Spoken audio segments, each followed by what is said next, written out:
It's still alive, back with another one for real, man. I don't know if y'all know this or not, but Cooper Flagg is by far one of my favorite up and coming players. And there's some big shit happening in at Dallas right now, man. So I'm about to react to this video that just came out like an hour ago.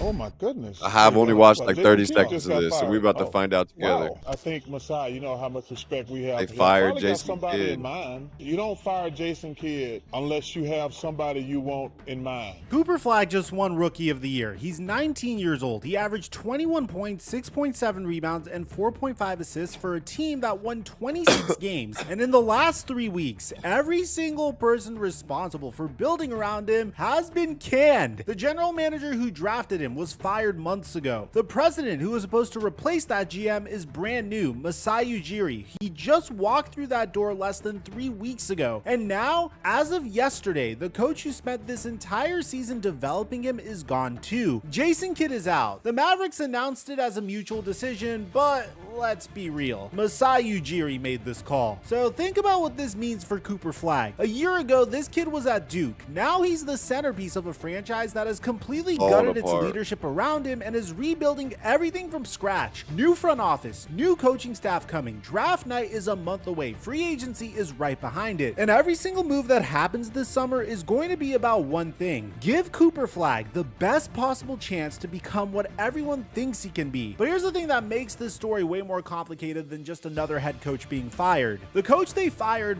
might have been the perfect guy to develop Cooper Flagg. And I'm going to show you exactly why, including something he did with a much more raw prospect that turned that prospect into an eventual. Yeah, I think Jason Kidd is a great coach. I don't understand why they would have fired Jason Kidd. Two-time MVP. Plus, where Jason Kidd ends up next could be way more interesting than where he just left. So stay with me. We're going to cover everything in this video. Before Unless we get Jason to the content, Kidd wanted I just want out. to give a brief shout out to my pop culture channel, Flight Mike TV. We just started this. If you think you might, and pinned in the comment section. And now that we got all that out of the way, let's get to today's video.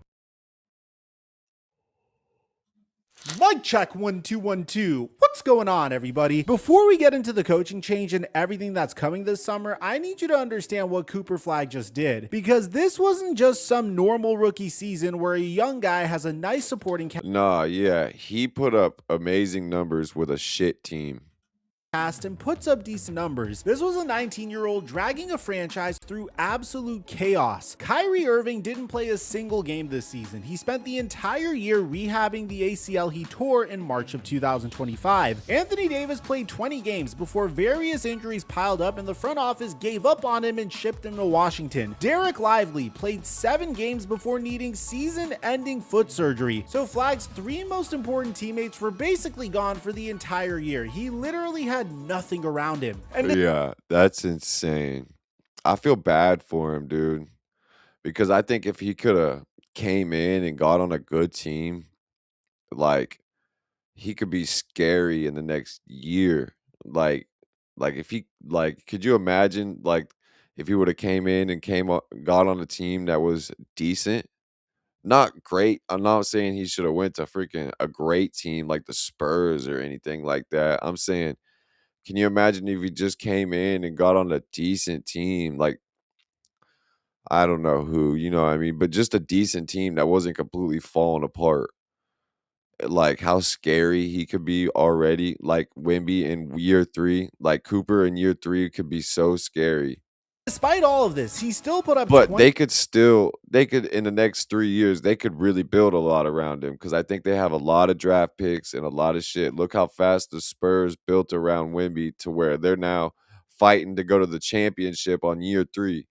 21 points, 6.7 rebounds, and 4.5 assists. After a rough first 15 games where he averaged just 15.5 points, Flagg averaged 23 points, 5 assists, and 7 rebounds over his final 51 games. He dropped 45 points on my Los Angeles Lakers. He hit clutch threes against legitimate contenders. People who watched him every night said his ability to improve in real time was almost superhuman, like he was learning and adjusting game by game in a way that most rookies don't do in their first 3 seasons. I'm not gonna lie. I think being on a shit team actually probably helped him because he didn't have to worry about fitting into like a system that was already there and a team that was already good to where he had to prove himself. He came into a team that had nobody, so he was the main person and he got to just get out there and learn real time being the man on his team, and he improved so fast. 26 and 56, eliminated from playoff contention by March 23rd. But Cooper Flagg wasn't the problem. He was the only reason anyone was still paying attention to Mavericks basketball at all. And that's the context for everything that happened next. Now here's where the story gets really interesting, because the easy take is Jason Kidd is a bad coach. Masai fired him, good riddance. But the reality is way more complicated than that, especially when you look at it from Cooper Flagg's perspective. Early in the season, Jason Kidd made a decision that basically the entire NBA media world criticized him for. He put Cooper Flagg, a 6'9" forward, at point guard, a 19-year-old rookie running the offense as the primary ball handler against grown men. And at first, it looked terrible. In Flagg's first 7 games at point guard, he averaged 13.6 points on 38.8% shooting with only 2.9 assists and 2.1 turnovers. The team was losing. Flagg looked uncomfortable. Everyone said Jason Kidd was destroying this kid's confidence, and Jason Kidd went off on the media about it. I'm talking a full-on press conference rant saying this: I don't give a what you guys write, because you guys have never played the game. So I build players, so I know what the I'm doing. To take criticism. He's teaching him to play a role that he wasn't used to playing and giving him a whole nother skill set. It wasn't that he wanted Cooper to play point guard full time. He wanted Cooper, though, to figure out how to be okay playing that position. So when there is times when, let's say, a rebound gets and Cooper gets the ball and he's able to push the ball and feel comfortable controlling the offense. You know what I mean? Instead of Jason Kidd knew exactly what he was doing. Jason Kidd is not dumb. He was a point guard. It only makes me better. Because if I wasn't doing it right, you guys wouldn't be poking holes in what I've done. Those are strong words, but I don't blame him for feeling this strong. He's done this before, and it worked. Back in 2015, when Jason Kidd was coaching the Milwaukee Bucks, he had a raw, athletic, 21-year-old forward named Giannis Antetokounmpo. And what did he do? He moved Giannis to point guard. Same exact thing. A tall, versatile wing who could handle the ball, but wasn't a natural point guard. And Jason Kidd said that this was going to unlock your game. The result, Giannis recorded 5... Wow, what did I just say? Man, I should make these videos instead of reacting to them because, dude, I was saying something in the video before about SGA and how they manipulate stats. And then literally 10 seconds later in the video, they brought up about a book that was written in 1950s about how you can manipulate stats. And I'm like, oh my God.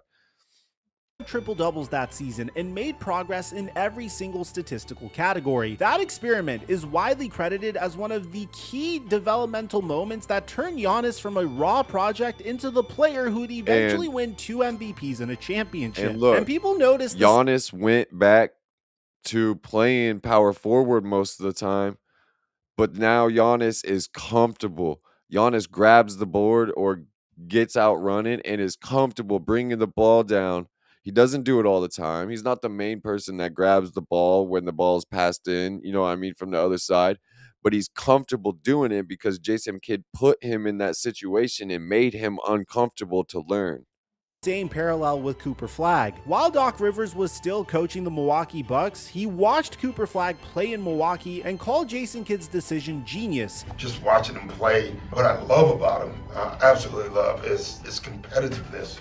Guys with that much athleticism and that much competitiveness and willing to learn never fail. They never fail. You know he's just going to keep getting better. He's a student. He's a student on the game. So he compared it to Doug Collins putting Michael Jordan at point guard in Chicago early in his career. Uncomfortable at first, but it accelerated the learning curve in ways that nothing else could. Ex-Maverick Devin Harris, who actually would get traded for Jason Kidd, called this move genius as well. And if you take a look at the results, it's hard to argue with that. After that rough start, Flagg figured it out. By the second half of the season, he was averaging 23, 7, and 5. He was making reads that most point guards can't make. He was using his size to see over defenses and create for teammates in ways that a traditional wing just can't do. The point guard experiment worked, so why would you fire the guy who made it work?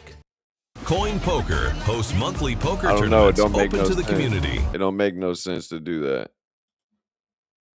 The reason is simple. Masai Ujiri doesn't make decisions just based off of one thing. He looks at the entire picture, and the whole picture of Jason Kidd in Dallas is much messier than just Cooper Flagg development stuff. If you take a look at Jason Kidd's overall record in Dallas, it's a perfect 500. He went 205 and 205 in his entire career with the Dallas Mavericks as their head coach. But when you dig into that number, you see a much different story. With Luka Doncic in the lineup, the Mavs were 136 and 87. Without Luka, they were 69 and 118. That's the difference between a 55 win pace and a 35 win pace. When the best player on the floor was elite, the coaching looked elite. When he wasn't, the coaching looked lost. And Luka is in Los Angeles now. He's not coming back. Then there's the behind the scenes stuff that makes this whole situation even more uncomfortable. After Nico Harrison was fired in November, Kidd wanted to be promoted. Yeah, he needed to be fired. To president of basketball operations. Jason Kidd did try to become the president. He's known for months that wasn't going to happen. Jason Kidd saw himself as the guy who should be running the whole franchise, not just the coaching. Patrick Dumont told him no. He wasn't even going to be considered. Then, when the search for a new executive began, Kidd was kept completely out of the loop during the process that brought in Masai Ujiri. They're bringing in somebody who he was not involved in bringing in the organization to be the president. And very clearly, Masai Ujiri is the boss. Period. He found out the same way we all found out, but it got even uglier. Going back to Luka Doncic, Mark Cuban went on a podcast and publicly accused Jason Kidd of being directly involved in the decision to trade Luka Doncic to the... Oh shit. Okay. So the new general manager has like a grudge to hold or something? Because Mark Cuban knew too. Or no, he didn't know because he's only a little owner now. And I guess I remember seeing a video where he was talking about he found out the same time everybody else did on TV.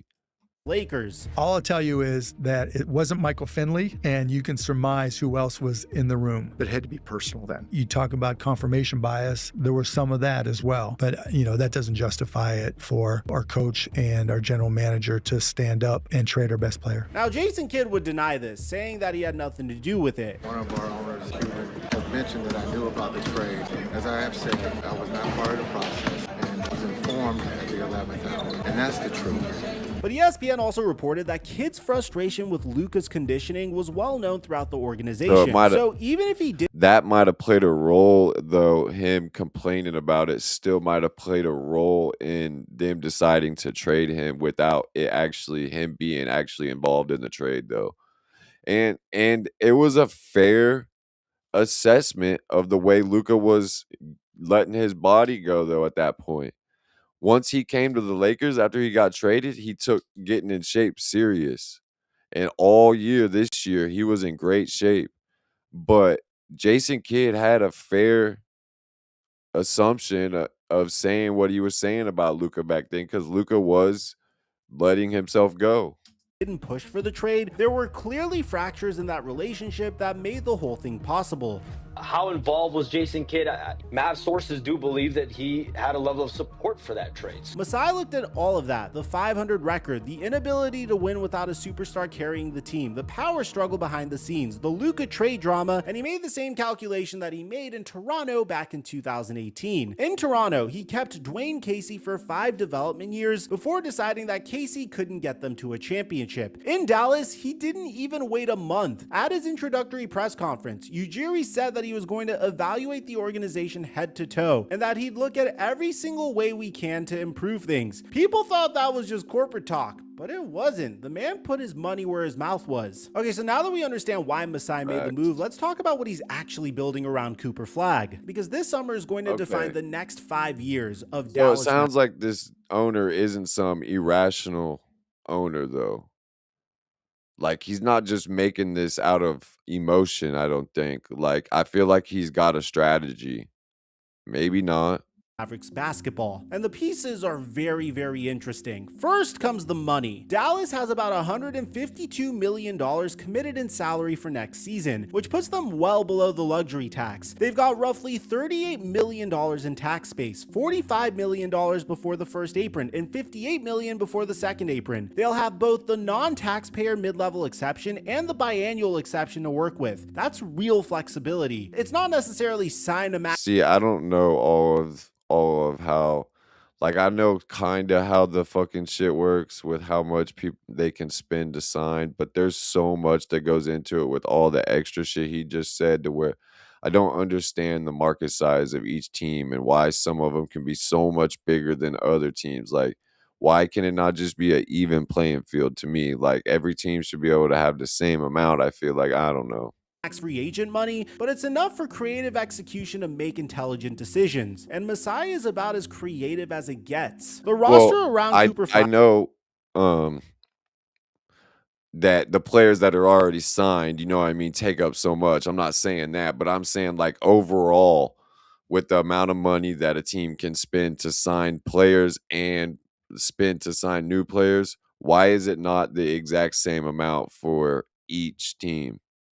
Like a set amount, like each team can spend 400 million or 500, whatever it is, after everything's said and done. Because what each team already has fucking, which because Kyrie and all of them are getting, probably Kyrie's probably got a max contract, I would assume. Cooper's, I don't know how big Cooper's contract is, but it's not going to be that big since he's a rookie. But they're like, AD had a big contract. Now that he's gone, that'll free up a bunch of space. But right now has Kyrie Irving coming back at the age of 34 at nearly $40 million a yeah, year. PJ Washington at about $20 million. Klay Thompson at $17 million. Daniel Gafford at $17 million. Then Caleb Martin, Najee Marshall, Max Christie, Derek Lively when he's healthy, and AJ Johnson, who the Mavericks got from the Anthony Davis trade. Flagg himself is on his rookie deal at about $14.5 million. There's a core here. It's not completely empty. You don't have to blow up the entire roster. no, you but don't. there Wait, if you were locked up at any Illinois Bro, juvenile anybody that sees these, please know that these ads are all AI, and if you can't see it, like, you're gonna have to learn to see AI.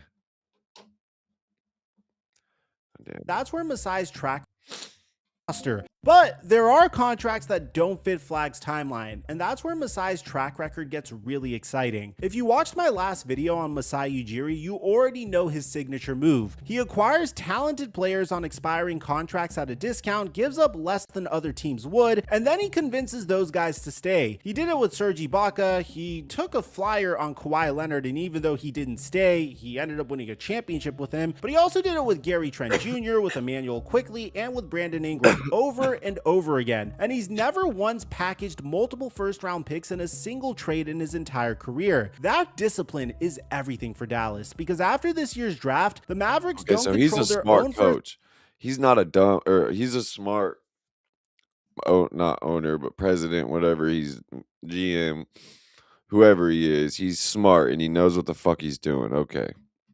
round pick again until 2031. They literally cannot afford to be the team that gives up 4 firsts for a star. They need Masai's approach. Find value where other teams don't. Acquire talent without mortgaging the future. And speaking of the draft, this is huge. Dallas has 2 first-round picks this June. Their own lottery pick, plus the 2026 Thunder first rounder that they got back in the Anthony Davis trade. Okay. They have 2 bites at the apple in a draft that's supposed to be very deep. And Masai's draft track record is ridiculous. Pascal Siakam at pick 27, OG Anunoby at pick 23, Scotty Barnes at pick number 4. Fred VanVleet was undrafted. He finds guys that other front offices miss. Put 2 first-round picks in his hands, and the players he selects could end up being the guys who grow alongside Cooper Flagg for the next 6 or 7 years. That's how you build a contender without traditional free agency, the same way that Toronto did it. Which brings us to the Kyrie Irving question, and I know this is going to be controversial. Kyrie Irving is beloved in Dallas. He's an all-star. He was the other half of that finals run in 2024, but he's also 34 years old, coming off of an ACL tear, and he's making nearly $40 million a year. I think you get rid of him. Masai traded DeMar DeRozan when DeRozan was the most popular player in Raptors history, the franchise's all-time leading scorer. The reason he did this was because he saw an opportunity to upgrade. He doesn't let loyalty get in the way of the mission. Now, I'm not saying that Masai Ujiri is going to trade Kyrie Irving tomorrow. Kyrie's value right now is probably at its lowest because nobody knows what he's going to look like post ACL. But if Kyrie comes back next season and plays at a high level and the right deal presents itself, don't be surprised if Masai makes that call, because in his mind the question isn't is Kyrie good, it's is Kyrie the right piece to build a championship team around Cooper Flagg. And those are two very different questions. And there are teams that would want Kyrie. The team that makes the most sense would be the Milwaukee Bucks. They just went 32-50. They hired Taylor Jenkins, and Giannis needs a real running mate in the backcourt. If we know anything about, I think Giannis is gone this year, though. I honestly think Giannis is gonna try to get out of Milwaukee. the history of the Milwaukee Bucks, it's that they would do anything, make any trade to try to convince Giannis Antetokounmpo to sign a max contract extension. They've done this in the past with Drew Holiday and Damian Lillard, and in some cases it works, like it did with Drew Holiday, and in some cases it blows up in their face, like it did with Damian Lillard. The Bucks could offer a package of Kyle Kuzma, Bobby Portis, Ryan Rollins, and their lottery pick, and it would give Dallas exactly what it needs: a first-round pick to build around Cooper Flagg, plus usable players on reasonable contracts. The salaries work. Kuzma gives you a wing who can score. Portis gives you toughness and rebounding, and that lottery pick could be another foundational piece next to Cooper Flagg. For Milwaukee, you'll pair Kyrie Irving with Giannis and Miles Turner, and maybe you would have what it takes to contend in the East, or at the very minimum, enough to convince Giannis Antetokounmpo to put pen to paper. Then there's the Houston Rockets. The Rockets just got bounced in the first round by the Lakers, and they're looking for that next level of ball handling and shot creation next to Kevin Durant. A return centered around Jabari Smith Jr., Reed Shepherd, and draft picks has been floated, which would be an incredible haul for Dallas. Jabari and Shepherd are both young, talented, and fit the Flagg timeline perfectly, and the draft picks would— Yeah, see, like, you got to be a really smart person and know everybody that's around the NBA and try to find really good players that aren't worth a whole lot to try to fit around, you know what I mean? So you can get as much of a bench and good players as you can without fucking going out and just depending on getting a super max contract and signing a big player, you know what I mean? So yeah. to help restock that empty cupboard. Now, whether Houston actually gives up that much for a 34-year-old coming off of a torn ACL is a completely different question, but KD and Kyrie have a history together in Brooklyn, and if Raphael Stone thinks Kyrie is the missing piece to get Houston past OKC, that phone call is happening. Either way, the point isn't that They couldn't even get past fucking the Lakers, though. They're gonna need more than freaking Kyrie to get past OKC. Masai is definitely trading Kyrie. The point is that for the first time, Dallas has someone in charge who won't be afraid to make that move if it's the right one for Cooper Flagg's future. And that is what changes everything. Try a whole This world dude's making of a lot of delicious sense. I'm not gonna lie. He's making a lot of sense. Like, I don't know exactly how you build around a young player like that. Obviously, About the head coaching like I search, said, because whoever Masai Ujiri like I said, you go find, if you're not trying to just go sign one big player, obviously, because I never see that as like, it works, yes, but it also, like, you need to be able to use your money wisely and get a deep bench. picks is going to be the person who shapes Cooper Flagg's game for the next several years. And if we know anything about the way Masai Ujiri hires coaches, it's the fact that he never goes with the obvious choice. Like, take Toronto, for example. After firing Dwayne Casey, Masai hired Nick Nurse. At the time, Nurse was an assistant coach who had never been a head coach in the NBA. He'd spent years coaching in the G League and overseas. Nobody expected it, and in his very first season, the Raptors won the NBA championship. So don't assume Dallas is going to hire hire the biggest name on the market. Masai trusts his evaluation process more than he trusts public perception. That being said, there are some names already generating buzz. The top choice and fan favorite is Sean Sweeney. He was Jason Kidd's lead assistant in Dallas for multiple years before joining the San Antonio Spurs this season. He's currently coaching in the Western Conference Finals, and he is credited for helping the Spurs turn into a 62-win team. He's a defensive mastermind. He already understands the Mavericks infrastructure. Yeah, he plays really good see D. him as an obvious choice. Frank Vogel Cooper is does. another name to watch. He's currently on the Dallas staff as one of Kidd's assistants, and he's won a championship. He coached the Lakers to the bubble title in 2020. Okay. He knows the roster. I didn't he know knows that. the building, and he has playoff I experience. watched that championship, but I didn't know he was the coach for that. That's crazy. Okay. Billy Donovan is out there too. He just left Chicago after 6 seasons. He won 2 college championships at Florida, and he's been an NBA head coach for over a decade. And then there's the college wild card, Todd Golden from Florida. He would be a left field choice, but it fits the Masai pattern of hiring someone unexpected. The good news is I don't think Darvin Ham is in contention for this job, so you can rest easy, Mavericks fans. It's going to be interesting how this coach decides to use Cooper Flagg. Are you going to use him in a similar way that Jason Kidd used him with the point forward experiment? Or are you going to move Cooper Flagg back to the wing now that Kyrie Irving is coming back to handle the ball? Because here's the fascinating thing. The point guard reps Kidd gave Flagg might end up being the most valuable thing anyone did for his career this year. Those reps taught him how to read defenses, make decisions with the ball in his hands, and create for others at a level that most forwards never reach. If the new coach builds on that foundation instead of abandoning it, Flagg could become something truly special. A 6'9" playmaker who can score from everywhere, defend multiple positions. Well, he can go back to playing small forward and power forward and still utilize all of them skills and be able to run the offense and stuff from that position like Giannis does and like LeBron does sometimes, where LeBron is the one initiating the pass because he's a great passer. As he's gotten older, he's become a great passer. As much as I hate on LeBron for certain things as he's gotten older, he's a great passer and he plays the small forward and the power forward all the time.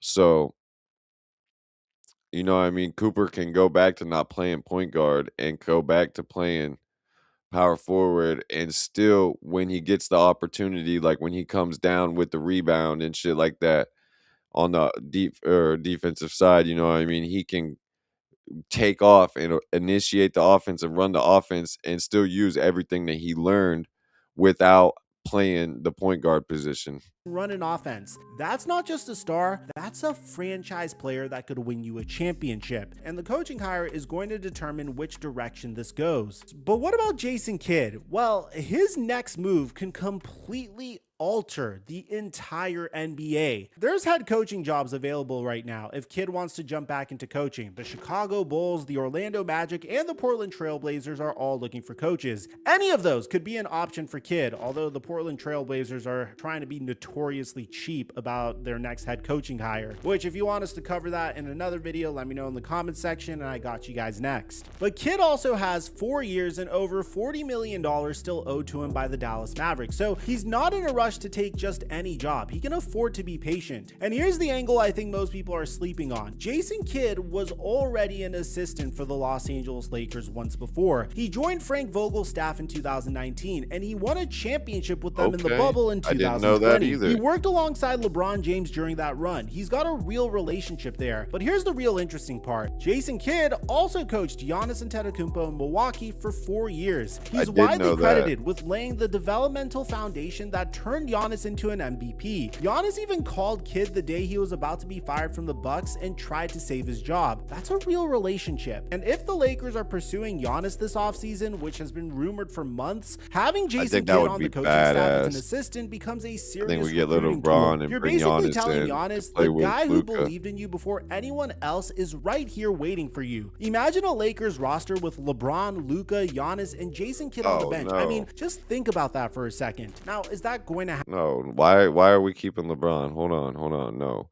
You keep Austin Reeves, you keep Luka, you keep DeAndre Ayton, Jackson Hayes, you keep Hachimura, you keep Marcus Smart, you keep our core. You get rid of LeBron, Bronny,